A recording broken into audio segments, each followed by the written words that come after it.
A brief disclaimer. Parts of this interview discuss publicly traded securities. This discussion is for informational purposes only and does not represent investment advice of any kind. At the time of recording, the principals of MJ Research Corp. Had long positions in Columbia Care, Cresco Labs, Curaleaf, Green Thumbs Industries, Harborside, Mercer Park Acquisition Corp., Schwaze, and WM Technology. The principals of Eighth Revolution have multiple positions across the industry. Our content is intended for informational entertainment purposes only. We encourage you to seek independent financial advice from a professional to verify any informational claims you hear on our podcast. Thank you, and let's get into it. This is The Dime. Dive into the cannabis and hemp industry through trends, insights, predictions, and tangents.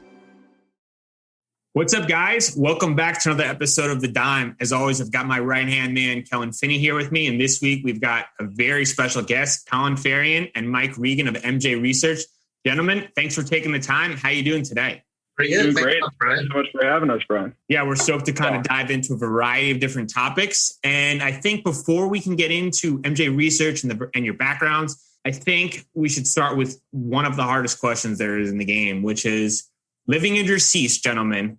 Who is your ideal cannabinoid session with? Colin, go first. Ideal cannabinoid discussion? Session. So smoke session. Session. Ooh, man. It's hard because there's a lot you almost have to subsection it between the folks that really establish the industry and the folks that are moving it along.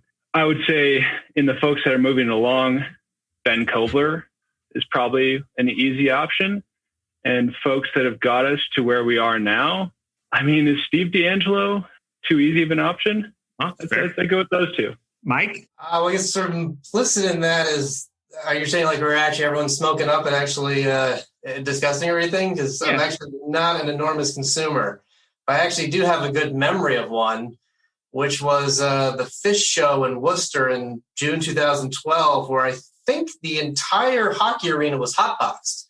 So that was a pretty good smoke session of just really good music and then just a good vibe for 10,000 people. That's nice of the 10,000 people to put that on for everyone else. I was more amazed as I've seen this in a minivan. I've never seen this in the DCU Center. All right, so what are your guys' choices? Well, you're going to have us come back for that. So let's dive into go for it, Kellan. Elon Musk, right? Yeah. Just like Joe Rogan on his podcast, it'd be nice to have him on and smoke some weed and chat. What about you, Bryan? Mark Cuban, probably. He'd probably be too high energy for me, though. It'd probably give me some anxiety because we'd just be ripping through ideas, and I'd be like, all right, well, this session went completely. Let's head back to the question. So let's dive into your backgrounds. Obviously, cannabis is a really unique space. How did either of you guys get into the space? Mike, you want to go first? Sure. In terms of getting into the cannabis space, I basically joined about 2 years ago. Well, really, I guess, again, more about 3 years ago. My background is basically a lifelong, long-short equity investor, various hedge funds, and on the sell side, doing primarily fundamental, bottoms-up research, investment research, but have done some quant as well. A few years ago, I was looking at Scott's Miracle-Gro on something totally unrelated to cannabis. It was a pricing power thesis versus Home Depot and Lowe's. And I had to figure out what this Hawthorne division was they had, which, became pretty quickly obvious what it actually was really doing. So I was like, this is actually pretty interesting, which also coincided, I guess, with the Canadian stocks ripping up to insane valuations. Through that, just doing that research, I found MJ Biz Daily is a good source of information for the industry. Just looking to educate myself on what this whole thing could be. And then they had a job posting we're launching a premium financial service. We need someone, we can teach you cannabis, but we need someone who knows everything that's not cannabis, financial analysis, company strategy, valuation, things like that. So I joined them in 2019 to write for their premium investment service. They were calling it Investor Intelligence at the time. And then that was going great until COVID hit, and they had to retrench given, that there was no conference in Vegas, no MJ BizCon. But I still thought the general concept was a good idea, and got pretty convinced of the overall long-term macro freight train investment theme, for the next 10, 20 years, I think cannabis will be a pretty interesting investment thing to know better, and has a lot of market inefficiencies. So I've launched MJ Research Co. to basically continue that concept of, institutional, professional grade investment research on this nascent industry that's, going to have a lot of legs to it, and, a lot of long and I think eventually short opportunities across both this sector and other sectors, and, whole supply chain, and disrupting traditional industries as well. So that's basically what that brings me to here. And I can let Colin jump in on his thoughts. So I started pretty traditional finance background up in Craig Hallam in Minneapolis, which is a boutique research-driven investment bank, and was lucky enough to get hired for a long-short fund in Boulder, Colorado. And after a couple of years working, doing equity research analysis on the buy side, I actually underwrote a company called M. Hardeen back in 2016, 2017, or 2015 maybe.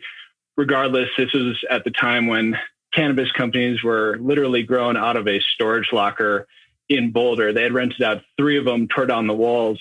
They had this huge cultivation just right off of Pearl Street, which is downtown Boulder, if you're familiar. So underwrote that. That did not go well. You can still, I think it's publicly traded at this time, but sparked my interest in the industry and moved from equity research and want to get a little bit more empathy for the operator role. So I switched into the cannabis industry, where at first I had co-founded a company that was doing computer vision over crops called Deep Green. We were detecting pests and pathogens and doing a bunch of IPM work with companies. And that transitioned into a role at Urban Grow, which is a picks and shovels company, where I was directing all MSO accounts, doing strategic operations for cultivations, and then ongoing operations for cultivations, like maintenance, IPM, and then design strategy. And then I found Mike probably a couple of years later, listening to a podcast, and was thinking I want to get back in the investment world. And so I reached out to Mike and said, "Hey, I want to build the exact same thing that you're building. Would you have me?" And here we are today. A true cannabis love story. Let's dive into MJ Research. What is the value that it brings to the industry, and who does it really target from an informational sense? Like I was saying, we think we're stronger together than apart as well. So it's this will work. Our strengths sort of complement each other. Just in terms of, I have more experience, living through the internet boom and bust and resurgence, and the housing boom and bust, and multiple market cycles, and looking at every industry. And Colin has super deep knowledge on the plant and cannabis itself. In terms of the firm, we're basically trying to target accredited institutional grade, or just institutional investors. We're basically providing what the research that we would want if we were running, a fund, or if we were at a fund and we're like, "Hey, this is the morning email to my portfolio manager, the things I've been seeing that we should be doing." We're basically trying to bring that institutional level, professional grade analysis to this sector. Because we see a need for it, and as it increasingly matures, I think there's going to be an increasing demand for that among a lot of investors that currently can't, because of the federal legality of their own, investment mandates, or where things trade, they can't invest directly in the space. But we think that's going to keep changing with increasing legalization. So, and on top of that, it's a very, very complex space, especially on the capital structures. We can go into that later. I've never seen capital structures this complex. The regulations are always changing. It's a bunch of micro markets. So that's basically what we're trying to do. So we're providing, we're sort of mentally divided into tools, which are, the things that investors need if they want to, truly have accurate, actionable information, to sort of make their own decisions. These are the tools they'll need, in terms of our dynamic comp table. We're working on some supply demand analyses, normalizing things across industries to help compare the companies.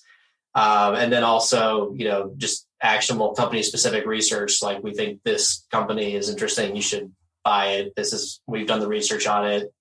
Here's the consensus view. Here's our contrarian take on it. And, here's our valuation. We're balancing those out as we're building those up. Now, if there's anything else I missed, Colin, that you'd like to throw in. No, I think that's great, Mike. I think what got us here, and what makes us different, is that when we were both evaluating the business model, we found that a lot of the folks that are providing research have a innate bias for whatever reason. If you're a sell-side bank, you're trying to get a banking deal. If you're running a research site that's driven by ads, you often have relationships with the folks that are providing the advertising with you. So what we have built is a no pay-to-play web or platform for investment research, and I think that sets us apart as being, skeptics and neutral among all the ideas we're looking at. So before we dive into some of the trends, do each of you have a favorite operator from like a large scale and a small scale that you're kind of rooting for, or one that's kind of caught your eye that you have some information that you can share that just kind of gives some insight into some of the tremendous value that MJ Research brings to the table? Yeah, I'll start. I'll do a contrarian one to kick us off, especially right now. Cresco Labs has been trading down pretty significantly. The capital structure is not great. The financial disclosures and accounting have been not great. But an operational standpoint, if you look at their organizational structure and their team relative to the other MSOs, they're about as mature as it gets. These folks have an entire lean manufacturing division that's going out and figuring out how to optimize processes from dispensary down to cultivation. And this is a team of 25 to 35 across the entire, and GTI has a similar organizational structure, but honestly, it's been mostly replicated from the folks across the street at Cresco Labs. And they do really deep data analysis on every single decision that they're making, which I think is a unique differentiator, whereas everyone else in the industry seems like they're just trying to keep up with operations. And it's like they're going to throw a reverse osmosis system in their cultivation just because they don't exactly know where the city water is testing at, and they think that might be a fix. Whereas you're going to have Cresco Labs running individual pilots in a single grow room at each of their cultivation facilities and then making that decision, which is something that's always really impressed me. Mike? So it's what you're saying, something you really like and you're rooting for. I try to always be independent on the, you have an investment thesis. It's a good buy at this price. I think it can go to that price for a specific reason. What I'll go into a little bit that we wrote up for our premium clients a couple of weeks ago when it was about 16 was Weedmaps, which now is just de-SPACs. We wrote about what was still Silver Spike, but looking forward on it. When I first came out, I was very excited about it because I've been looking for the Nasdaq-Traded Ancillary company that has a good business model that can, at this point, be owned by institutions looking for cannabis exposure that can't actually touch the plants, and also doesn't have a lot of any of the questions around supply and demand on the plant side. And then when Weedmaps came out, we started writing up actually back in January. And those early write-ups are actually available for, they're free. You just have to sign up. The concern was always that the illicit stores that they had in the past and the investigations as to whether they were still aiding and abetting that. So first it was saying, they removed all the stores back in 2019 in California that were unlicensed. And when we started doing our research, we actually then found that there was, some stores that seemed to be taking advantage of a CBD only loophole where the listing is CBD only. But if you look around at other sites, if it's a store at say 123 Main Street CBD, there happens to be 123 Main Street THC at the same address with the same logo. It's like, you're not selling THC on Weedmaps. So yeah, you're not breaking any laws, but it looks like you're doing something else on the side. Then it was like, this seems a little too risky because you can't capitalize revenue that could vanish overnight, right? If there's a risk that government cracks down and says, okay, 300 of your listings have to be taken off immediately, then investors don't like that. And what we actually discovered then in May was they seem to have actually cleaned up, all those listings that we had originally found back in January were then gone. And then on top of that, they also removed the unlicensed stores in Canada, which then if you actually do the math, it looked like all the Canadian revenue was unlicensed. So they basically abandoned all of the Canadian revenue. And that actually, in my mind, is a huge positive because it shows that this management team is actually serious. They're actually walking the talk, essentially. So then that actually then lets it have a higher multiple if the revenue stream is truly clean in that respect. And it also forestalls that the investigation from the the subpoena from the DOJ, if they're actually saying the thesis is we're a partner to the industry in terms of, or partner to the regulators in terms of only having licensed stores. So then taking that risk away, then you're just left with two-sided market, high barriers to entry on that in their markets where they dominate, generating 25% margins with a pricing story that they're both increasing the value and showing that their products are, deliver more value to their customers and raising the prices on that, which is a huge benefit for margin expansion. And then also the upsell on, software as a service, the adjacent software technology that dispensaries need. So you combine that, and then it's also, trades on the Nasdaq, doesn't actually touch the plant, doesn't pay 280E taxes today.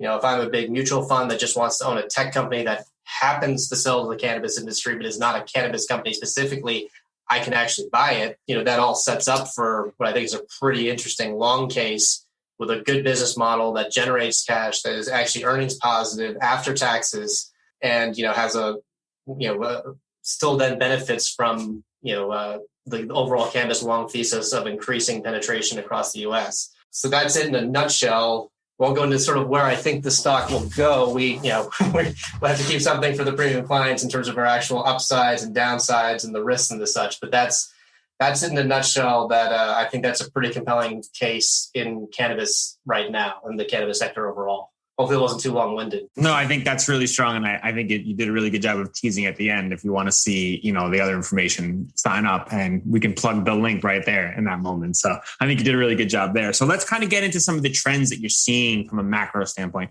Obviously, like you were saying, Mike, the cannabis industry's got a variety of different issues between 280E, the state-by-state issues. So what macro trends are you using to kind of overall guide the industry and kind of shed some light on that approach? Just in terms of overall macro trends, it's more, understanding the individual markets and, sort of the individual margin structures of those on a macro basis.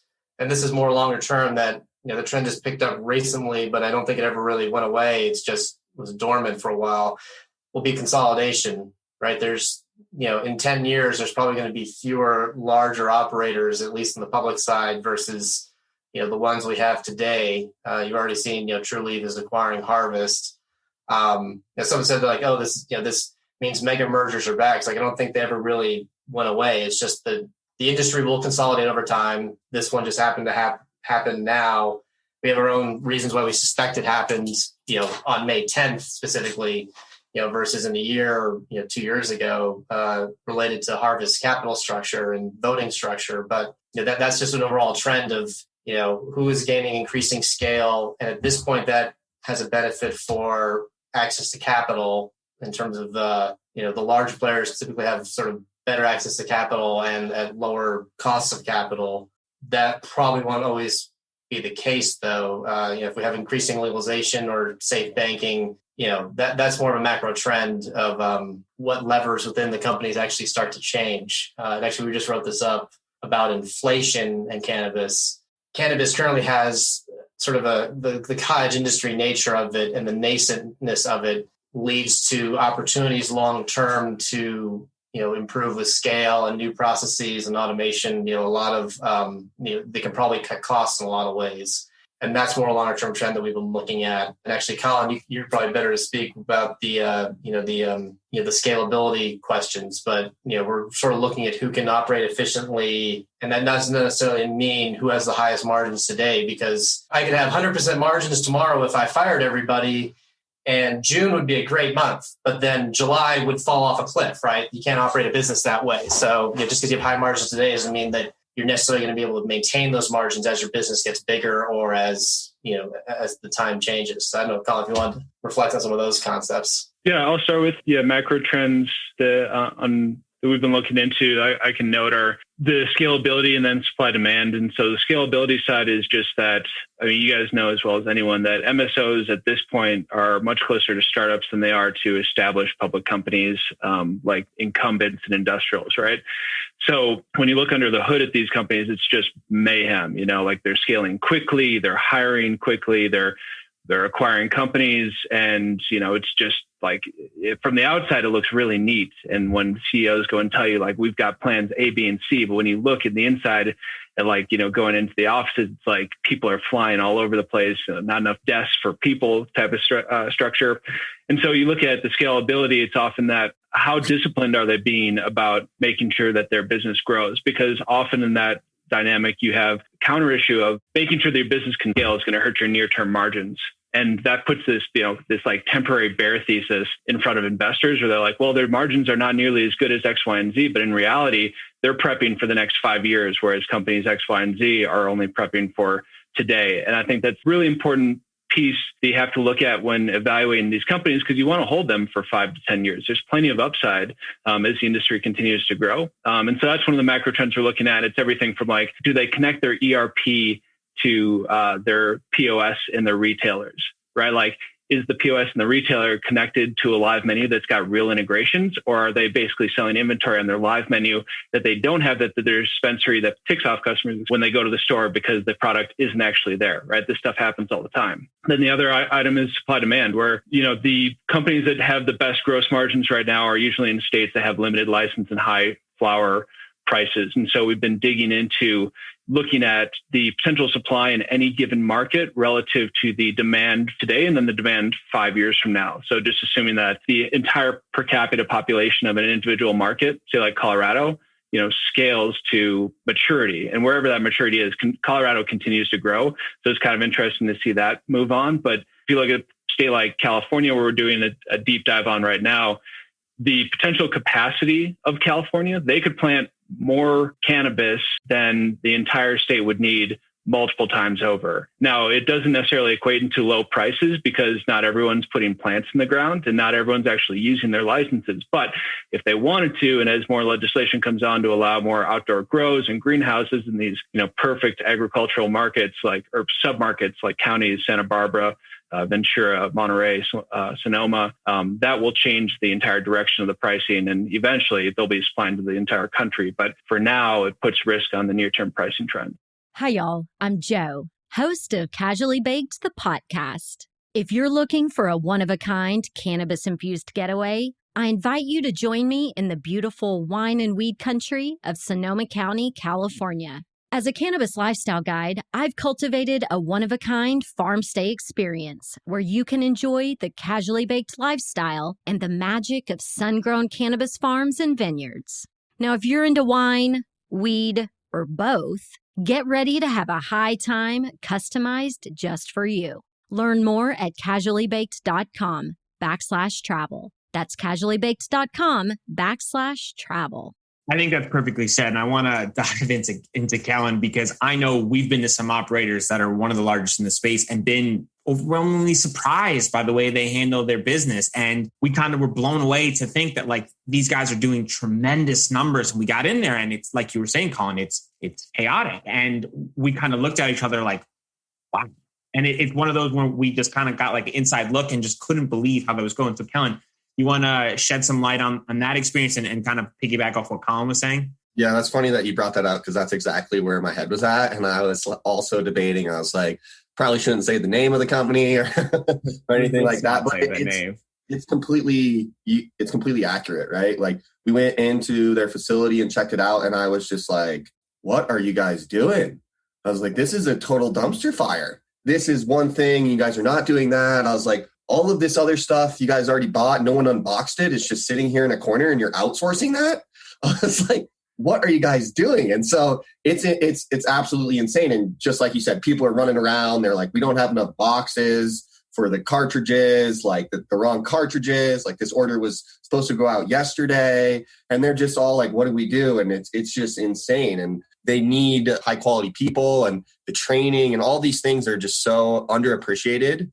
And like in an established industry where they have this system for onboarding people and getting them trained and having them all check all these boxes and having them competent, like all those systems aren't in place yet. And they're all so fluid within these companies because they're all still trying to figure it out, because it's not like there's a rubric for how you run a company that has operations in every different state that's a micro market. You know what I mean? So they're having to figure this all out on the fly, which is clearly has been a challenge. You know what I mean? Funny, because like if you didn't know them, you would have trouble imagining that they were multi-billion-dollar industry leaders. We kind of assumed that they'd be so much more put together and that none of these issues would arise. And then we kind of like took a step back and we thought about it. It's like they're scaling so fast that they're not even able to consider, right? They bought us equipment because someone made that decision. And then, as Kellan said, he's like, they've got $1 million paperweight in the corner just collecting dust, and they need that piece of equipment that they're outsourcing because likely the person that made that decision got hired and moved on to the next role. And then the person that came in was like, I didn't buy that. I don't know where that goes. And I mean, this is the part of the industry that kind of excites me the most, because unless you've been there, you don't realize that like that's all easy money that they're going to, once they get like in a rhythm and start optimizing. Yeah, I think that points to, I guess, two other trends that we see. And the first is, cannabis industry is not just, people growing the plants and selling in dispensaries. It's the entire supply chain that will need to grow up along with this. Like part of the reason it might be so chaotic is that there isn't the go-to, a normal company just calls up, the go-to outsourcer, like, hey, we need this to be done. Just do it. Okay, fine. They do it. There's a whole supply chain that hasn't been built yet that needs to be built. So it'll be all these other companies that, we don't actually touch the plant. We don't actually, we service the cannabis industry and help them better organize it. And then also just sort of how the margin structure changes. And this is more for investors that we try to think a lot about, is the margins you see today will probably change versus in the future in terms of, first, it's how much you have to scale up that infrastructure as you grow. Second is also what happens especially with 280E, I wonder if that is, at least for the U.S. operator, sort of propping up some of the margins, because implicitly any margin has to sort of cover the taxes, right? So if all of a sudden you take 280E away, then it's not like all that money just flows to investors and investors just get all that. The management teams are going to look at it and think, okay, well, now we're not writing that check to the government. What can we do with that instead? We can reinvest it in marketing, reinvest in hiring more people, maybe even reinvest it in, either lower prices or, you've seen in competitive consumer industries, they quote, invest in price. The grocery stores do that all the time.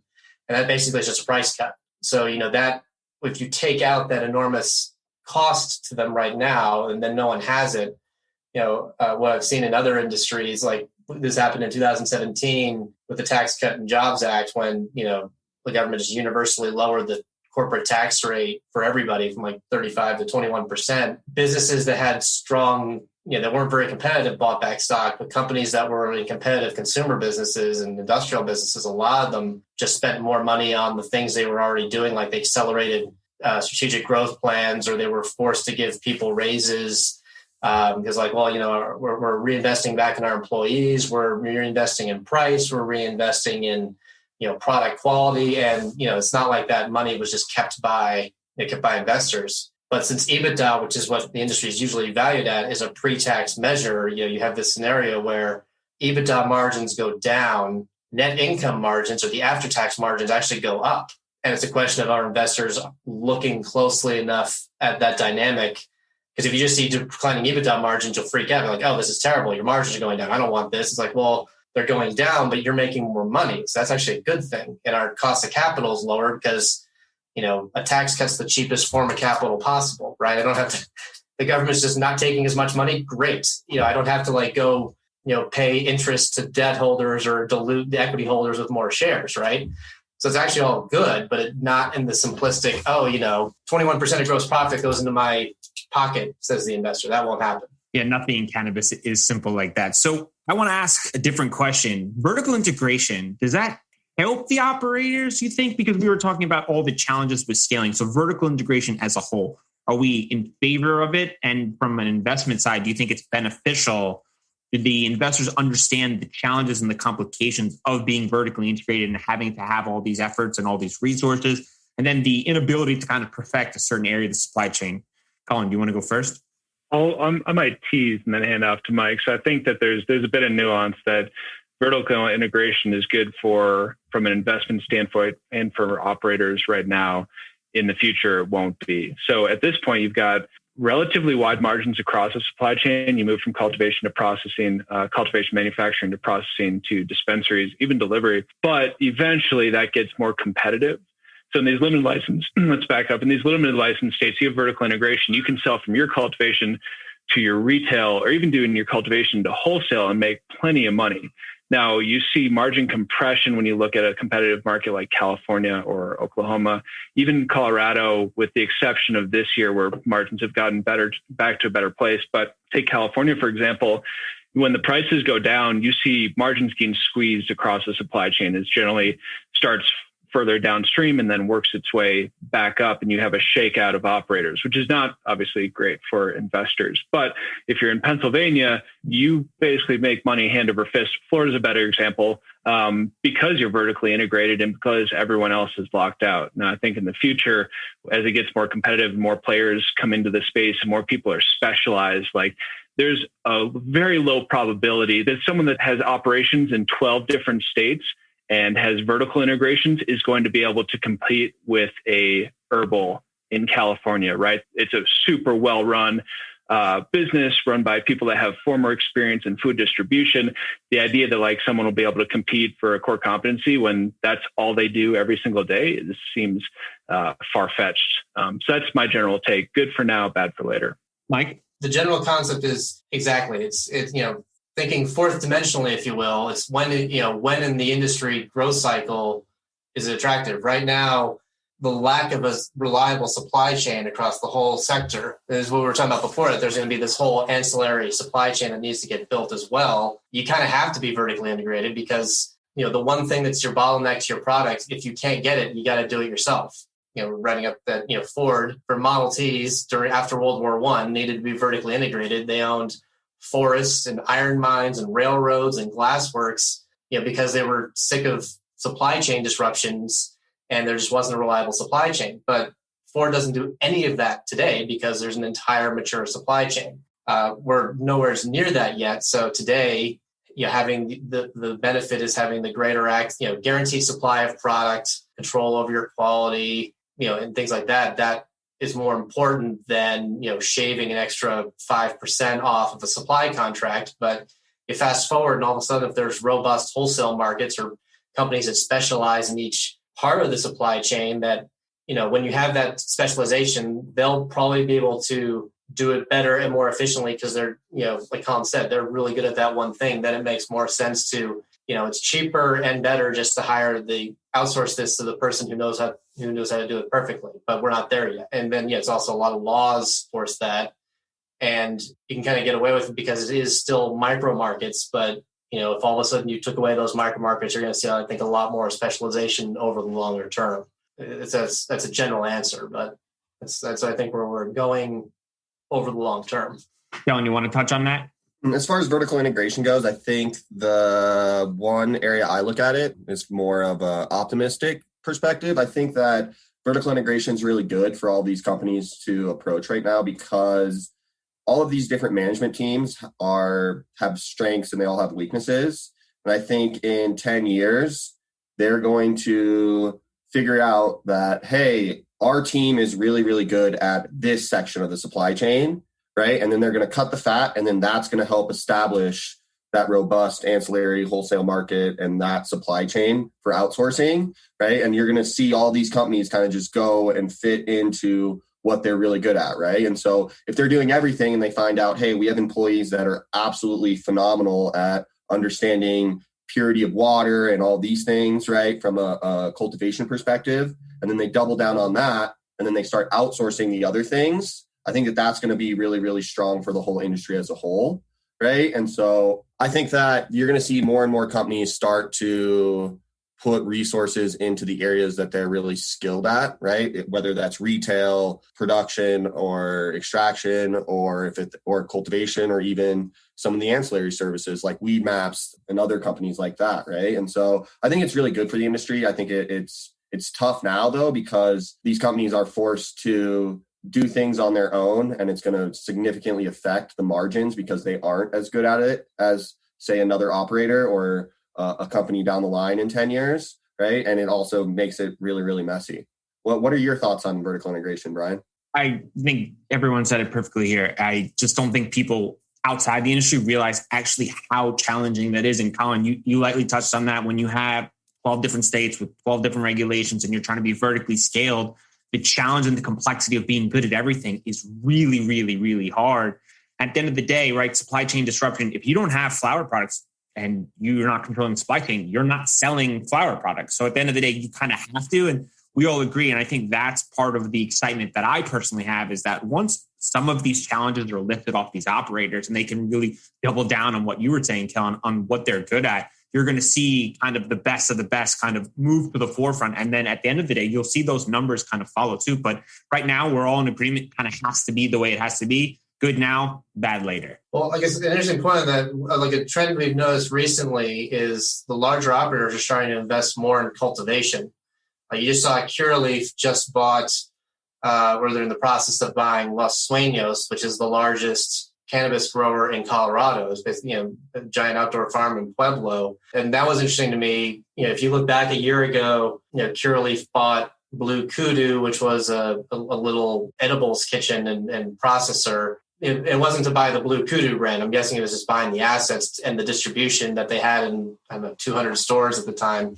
It's probably more now to basically convert that to Select, to blow out the Select brand. But I guess someone in that company has decided we need to have a better control of the supply, and they bought the largest supplier that I think to date has been mostly wholesale. They sold most of their goods wholesale to other growers. What happens when Curaleaf then buys that largest supplier? Are they looking to basically sell wholesale in Colorado, or are they looking to guarantee supply, and then how much of that supply is just going to go into Select?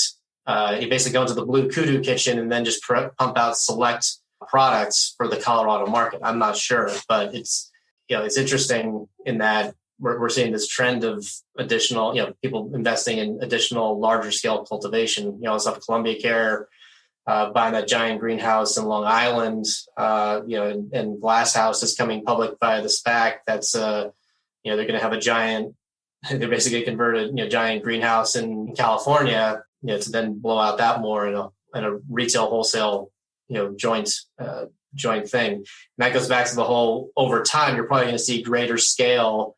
And the question is, the larger operators that have probably better access to capital right now, consolidating a bunch of smaller growers, then you'll have, that can be the step function up in sort of margin and capital availability near term.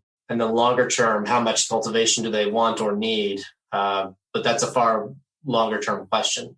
There's plenty of cultivation to consolidate in the near term. What's the saying go? Like, better to have and not need than need and not have. And kind of when you relate it back to the pandemic, when you would go to the food store and there'd be nothing left but like a couple like leftover pieces of bread, and people are like, well, I guess this will do. Sometimes it feels like when people go to a dispensary and they're out of products and there's like a couple random pieces left, people are like, well, that's perfect. Like I came here, I waited in line for 2 hours.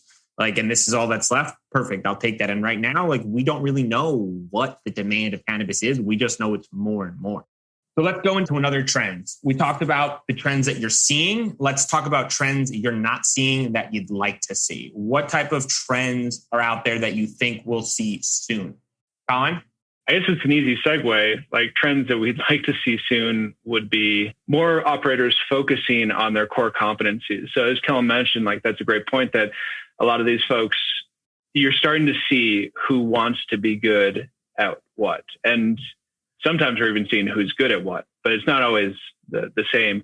And so when you look at, maybe let's use the Curaleaf example, right? Does anybody really want to own a outdoor farm in Southern Colorado? No, probably not. But if you can sell your products at a price competitive rate to go and get market share and get more distribution doors because you want to build a brand, then it's super, super valuable. And that's exactly why Curaleaf is going out there. So yeah, at this point in time, it's kind of like a necessary evil to go out and find these certain types of assets, because at the end of the day, there's a ton of variables. You guys know as well as anyone, given the exposure to Colorado, that we've got really tough weather to forecast, and it's the growing season is long, but the idea that the chance of you having a snowstorm in September is not low, and you're literally out there hand picking flower at that point, the day before the snowstorm comes, because you've only had a day of warning. Coming back to the point though, seeing folks that go into focusing on their key competencies which you've seen. I think you use like Cresco with wholesale. They've shown that they really want to focus on pushing wholesale and getting distribution doors. And that's fine. And that's great. There's a place in the market for that. I think you've historically seen like Jushi focus on retail. That's starting to turn a little bit because they want to build margins. And so they started to get more cultivations. But I'd like to see more focus on core competency going forward. And I realize that it's not, especially rational at this point because you have to own across the supply chain, but it'll be interesting to see how that pans out in the future. Mike? I can basically think of two of them. The first one, and we're starting to see this, but I mentioned before, is just the complexity of the capital structures with so many warrants and options and converts that I think the overall industry will benefit when those capital structures are simpler and the share counts are simpler from just higher multiples. As at this point, I guess most of the investors either don't know or they're close enough to it that they've already done all the math. But as this industry courts more and more institutional investors, it's a question of whether they'll be able to sort of wade through these very complex, and it's more the dynamism of the share count, right? The share count changes as the stock price changes, right? That's basically what the warrants do. So, if you're doing a valuation on a company and, you think there's 100 million shares, well, yeah, there's 100 million shares at $10, but when the stock doubles to $20, all of a sudden, there's 15 million shares and all of a sudden it's not $20 anymore. It's, it's $15 or something like that, right? The industry will benefit overall to the extent that they can use less and less, issue less and less warrants on future capital raises. And I get that that's been in part the capital constrained nature of the sector. So it's slowly happening, but that I think it will benefit the industry. I think, more traditional companies in that supply chain aspect, we'll start to see more traditional companies start to look at supplying this space as just another customer. I guess the money laundering laws and the banking laws, that can complicate things, and, or the insurance, it may be perfectly legal to do something, but you call up your insurance agent and they're like, well, if you supply this cannabis company, all of a sudden your insurance rates are going to quintuple because, this is crazy risky for us. We're not going to let you do it. So it's effectively, you effectively can't service them. I think that's a trend I would like to see change, is just the industry gets more, more normalized. Just like it's just a standard consumer pharma product. It's going to have a whole agricultural industrial supply chain, just like any other business. And it needs to be supplied by, you do the exact same thing for soft drink company. Why can't you do it for, this cannabis company, right? I think that's coming, and that's the trend. I'd like to see more of that. And I think you will see more traditional companies start to get involved in the space over time. Guys, I want to talk to you today about one of our new partners, CESC. CESC is a nonprofit organization providing a compelling and complementary alternative. They represent the ability to harness a flexible, collaborative approach to scientific advancements. They are comprised of leading doctors and researchers in the cannabis and cannabinoid science space for almost a decade. Their act first, talk later operating principle has now led to a successful series of disruptive innovations in the cannabis science space. They need your help now. Join them, collaborate with them, or support them. Go to thecesc.org to get involved now. Together, we can change the world. Can I add one more? Do it. This is not investment based, but lower THC product. We don't all need to have 25% THC flower or 100 milligram THC drinks. This has got to be a thing of the past. And as we get more people that are new to the industry, it becomes a liability more than anything, right? Like a 10 milligram piece of chocolate, just break it in half, put less THC in it. More companies will have more luck. Can's shown that can happen. I realize there's barriers to the idea, but it's got to be something that happens in the near future for the CPG companies. That's a whole nother conversation for other time, because in some people's mind, more is always better, right? And when you're first time into a dispensary and you're not really sure, the higher the number, the more attractive it is. And sometimes the bud tender is more likely to recommend it. And then you've just got yourself a circle of issues because whose role is what? And that's a whole nother conversation for another time. But I want to kind of quickly switch gears and go back to the margins conversation. We talked about kind of comparing operators, and margins is an easy way to likely do that, but sometimes it's very misleading. So in your opinions, can you compare operators in the cannabis space solely by margins? And if not, what sort of other initiatives, if you're new to the space, would you use to kind of compare operators to make an investment into the space? I think you start with margins, but then it's understanding the stories behind why those margins are the way they are. Because you could have a low margin for two reasons. You could have a low margin because you're investing for the future. So if you sort of break it into, well, my sustainable margin is, I'm going to make up numbers here that, it's 30, but I'm investing 10% of sales for this infrastructure in the future. That's why it's 20.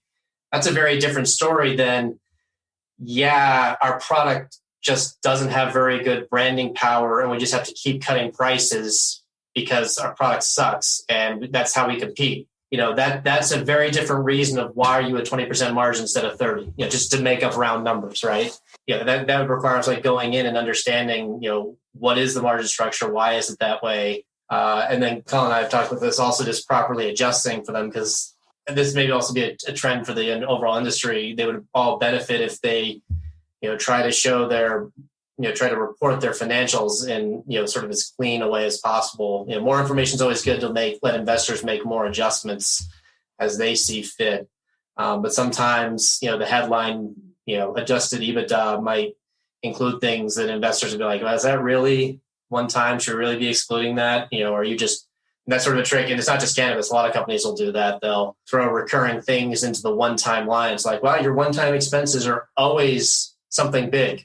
The individual thing may be one time, but you always have a big one-time expense. I'm just going to keep that recurring, right? So it comes down to understanding why they are the way they are. And then I think longer term, comparing it to what similar industries do that aren't even in your same space, right? If, most consumer companies are earning more like 20% margins, how sustainable is a 40% margin? Well, that's the question. And then saying, okay, well, it's different because of this, this, and this. Okay, well, this probably goes away. This may change. And this actually may be permanent. So maybe it's, 30. I mean, I'm just, throw around round numbers, but that concept of what's the story behind them. I mean, you do also have to compare them both on the level, but also the sustainability. That's what I think is most important from an investment standpoint. Is it's great what they are, but what are they going to be? Colin? Yeah, I think that's a pretty inclusive answer. We would add that we do checks, behind the margins of the more qualitative items, who are employees turning over? Are they recruiting other employees from competing MSOs? How is talent acquired basically or lost? Where are they investing on their infrastructure side, whether it's capital equipment or they're investing in technology platforms to make, as we talked about before, the scalability, everything more efficient? And then generally, how do they make decisions, which is a tough one to gauge because you kind of have to be speaking with the core operating team, because generally from the executive team, you get a pretty templated answer about stuff like that.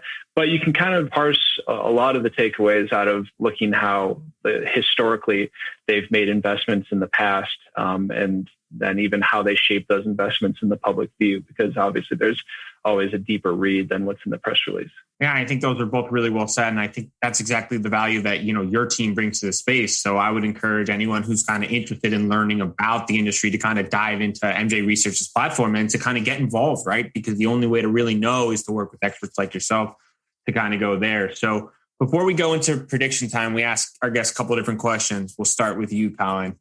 Biggest misconception in the cannabis space? I think we've touched on this quite a bit in the podcast. It's that these billion-dollar industry leaders are all buttoned up and smooth sailing, and it operates like Apple or some other big industry incumbent. I think that is misunderstood, to say the least.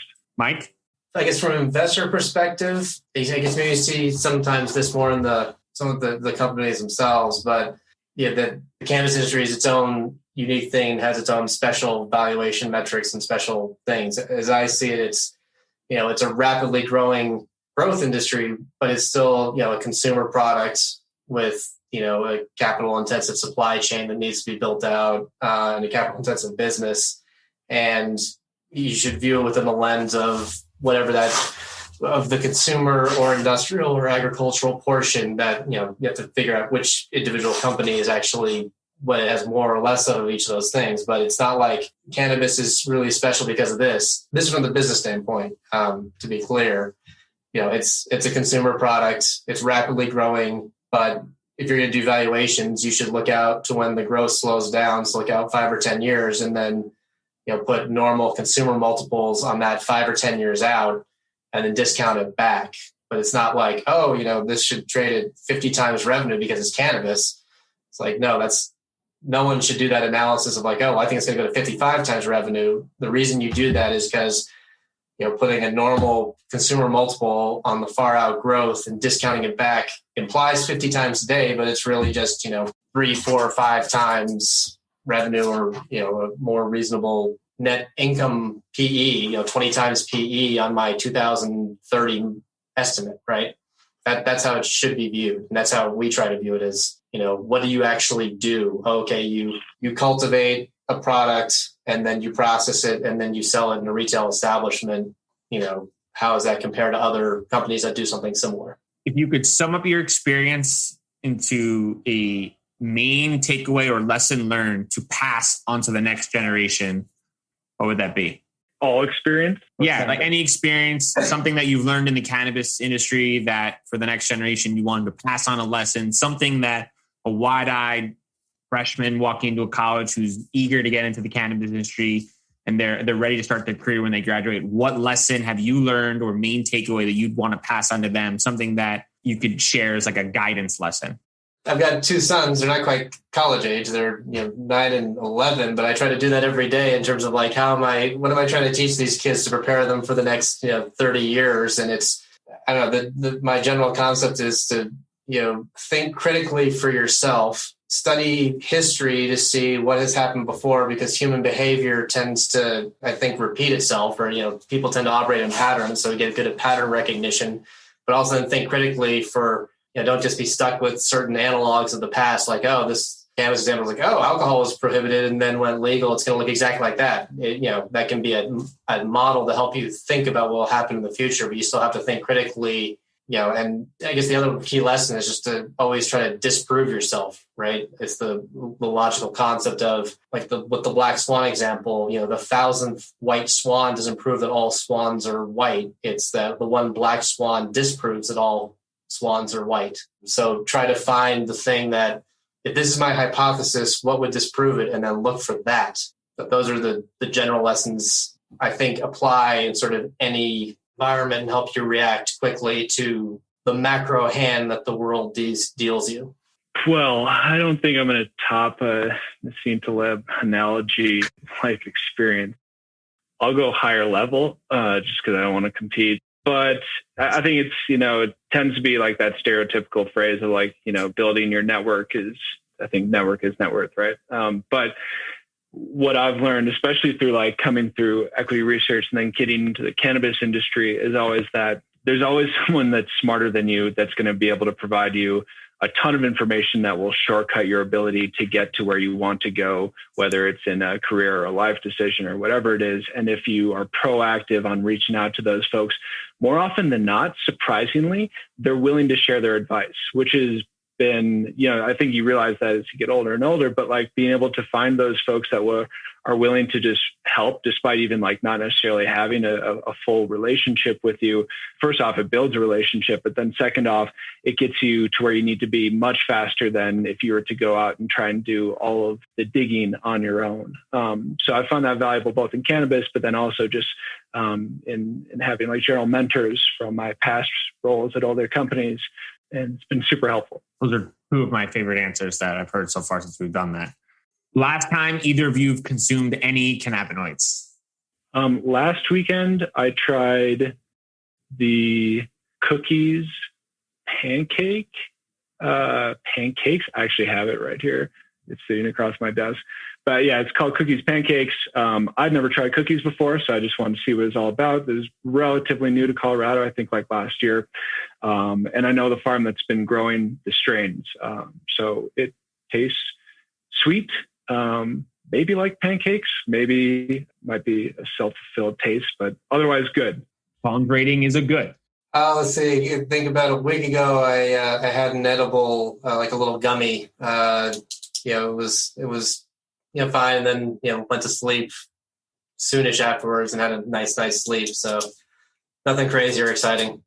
The sleep edibles are the best cool. edibles. The hypothetical smoking up with Trey Anastasia, which, from the beginning of it, we'll see if that ever becomes a reality. The full circle experience. All right, prediction time. 2030. Which big operator outside of the cannabis space has now entered the cannabis space and taken a big position? Are we talking operators to ancillary? Yeah, so it can be anyone that's currently outside the cannabis space that has aggressively moved in to try to claim some market share in any of the verticals or any of the revenue opportunities in cannabis. I'll go first. I'll do maybe a sleeper and then an obvious. Sleeper, I think Mike and I have gone back and forth on this, but we're going to see packaging companies live in this oligopoly of like 5 that own the entire market share.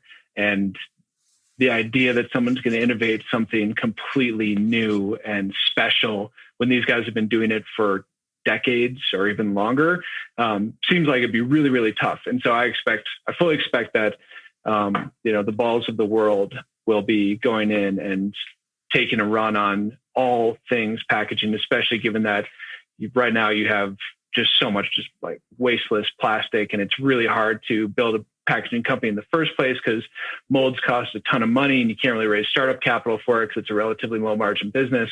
So I like that one from the outside. And I would say I'm not sure, the CPG company just seems like too easy. So maybe I'll hand off to Mike. I'll come back if I think of a better one. Yeah, the easy ones are probably, big alcohol and probably big pharma, with the caveat that this all depends on what, future regulations assume, right? 2030 though, which one? If you had to take a company?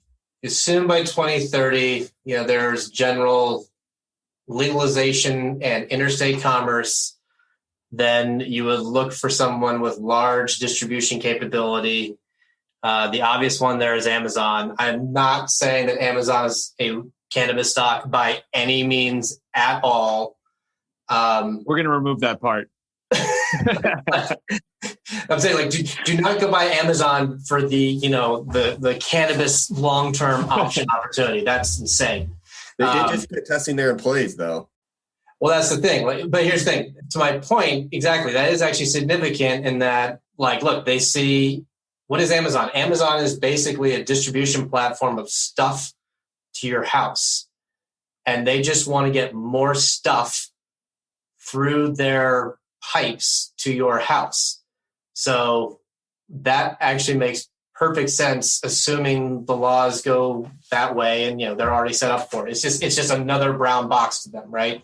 So yeah, the larger companies moving back. So I don't know if you saw GM also is not going to test for cannabis anymore, which I think is a positive. That's part of the whole normalization angle. But so that that comes. But again, that also assumes it makes a million assumptions between now and 9 years out of how laws actually happen, right? But that's probably one. And then I think this is more on the supply chain aspect. You'll see more sort of just traditional companies having when we also have a cannabis division, or it's just an agricultural division that, here's our 5 divisions. We've got our oil and gas division, we've got our aerospace division, and now, we got our plant division, right? Which encompasses everything. You'll see stuff like that. But I guess that's less sort of the one company that'll get into it. But I'll throw out Amazon because they're already, they are involved in everything now. Why wouldn't they be in the future, right? Kellan? Amazon was the one I was going to say. So, but I have a backup one. Just because, they're going after the healthcare industry. Amazon's goal is to conquer the whole world, and cannabis is part of the world. So, I think Uber or Lyft. I know that delivery has high margins, and I think it's a really, really attractive business in the cannabis space, right? From a startup perspective. And Uber already has the platform and the software and the drivers. And just like Mike was saying, it's just another brown box to Amazon. I think that to Uber drivers, it's just another trip that they can make some money on, as same with the food delivery that they launched a couple of years ago. So I think Uber is going to be a mainstay in the delivery space of cannabis by 2030. I'm down to my third choice. Obviously, Amazon and Uber are my go-tos. And for the reasons you said, obviously, it makes a ton of sense for both of them to be in the space. And it's just another addition into whatever they're doing well. And obviously, the theme of this podcast has been understanding what your unique selling point is. And both those companies understand exactly what they do well. And and can provide a massive added value to the industry and kind of take off the burden to the operators because it's just an additional headache for them at this moment. So if I were going to choose a company, I would choose Johnson & Johnson, likely for the sleep aspect of it. Obviously, people that need to relax go to some sort of products, sometimes alcohol. And from a sleeping standpoint, if there can be some advancements with the CBN and some sort of concoction to help people go to sleep, then obviously these large-scale companies are best positioned with their assets now to take advantage of that. And I think that'll be the easiest way to adopt. I think from a mass consumption standpoint by 2030, I don't think it'll be heavy THC personally. I think it'll be one of these other minor cannabinoids that it just becomes a mass adopted and is looked at as like another vitamin into the asset, into the body. So that's my standpoint. Gentlemen, before we wrap, tell our listeners where they can learn more, where they can get involved and get some of this information from MJ Research. Well, then you can go to our website, which is mjresearchco.com. So, mjresearchco.com. And that has all of our research is up there where you can sign up to be a free member, where you get some free stuff. And then also the premium signups for the real media analysis that we provide. And also, if you're an actual institution, we also offer an outsourced analyst, higher fee, bespoke research service as well. That can all be found there. And, free members could sign up for our regular email list as well, sort of a newsletter type thing that we publish for everyone for free. Yeah, it's one of the few ones that I consume on a regular basis. So I appreciate all you guys' hard work and look forward to connecting soon. We'll link all the links in the show notes. Thanks for your time. Thanks so much for having us, guys. Appreciate it. Take care.